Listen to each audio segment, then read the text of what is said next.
All right, here we are, guys. Hole number 5 here that we're setting up for. I'm going to take quarterback. I'm going to go big dog as well. And we're going to go Titan ball just to be able to... Actually, let me look at rock, see what the ball guide is.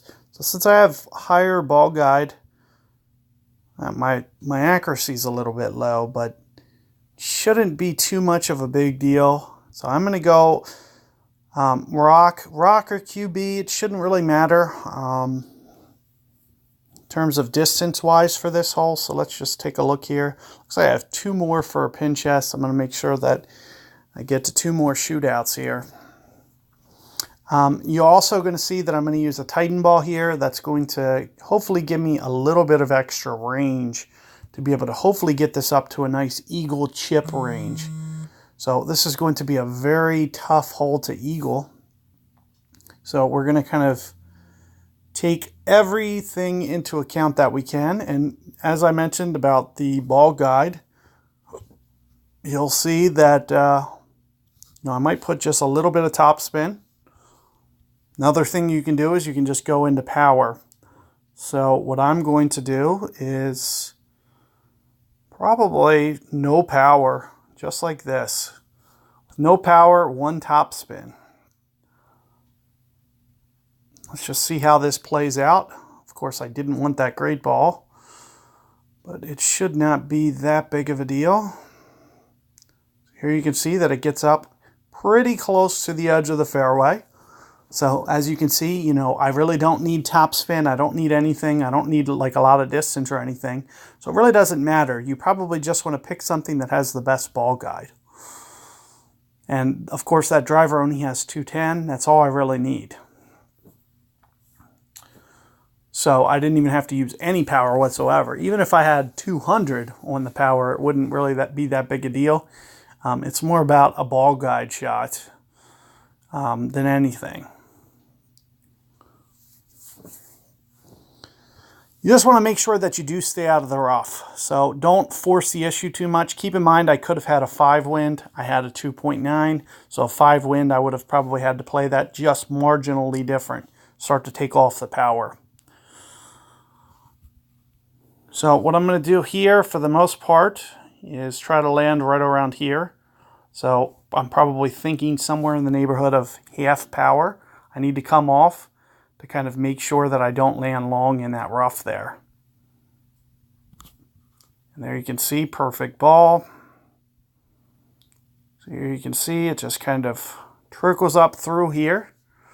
Hopefully we can get it up here as far as possible, give ourselves the best chance. But I also want to, keep in mind that a great ball with a big dog is going to have a lot of, variance off to the side where I'll kind of wind up either way right or way left. So you could see that I might not have been getting as aggressive on the right edge. I need to make sure that a great ball right, kind of stays out of the rough. So you do want to be a little bit cautious with the way that you go setting up that second shot. But as you can see, I get up here around the corner and I'm going to, with that extra Titan range, it kind of is going to, keep me safe to make sure that, I can get up here. And you can see that I have my opponent here considerably outdrove. So let's take a look here, 4.5. 2 rings at max, somewhere in here. Mid club. Ideally, I'd like to land on the green if at all possible. Looks like I might just be able to do that. I don't care. Why are you telling me? So this is going to be just a little bit of a tricky shot. So let's take a look here. Perfect ball. Right around 2 rings. And it looks like just too much. So you do want to watch out because you can see my ball guide was a little limited. And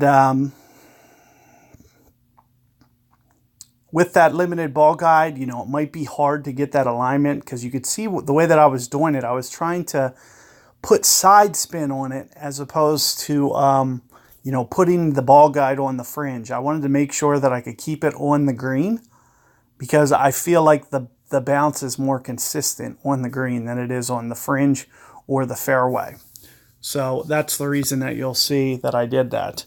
Now what I'm going to do here is I'm just going to go ahead and forfeit out here, and I'll end up, you know, I mentioned that I want to get to 2 more shootouts, but I'm going to do it on birdies as opposed to, oh, that was going to be a birdie. Whoops. So I do want to make sure that, you know, on the par 3 or whatever, I'll just tap it in for birdie. So I can just have an easy pickup for my Pinchess, since I got to play 2 more to get that Pinchess. So good luck with that 5th hole, guys. Hopefully you guys can get that eagle, and you know, that method works out for you guys. And I'll see you guys on 6.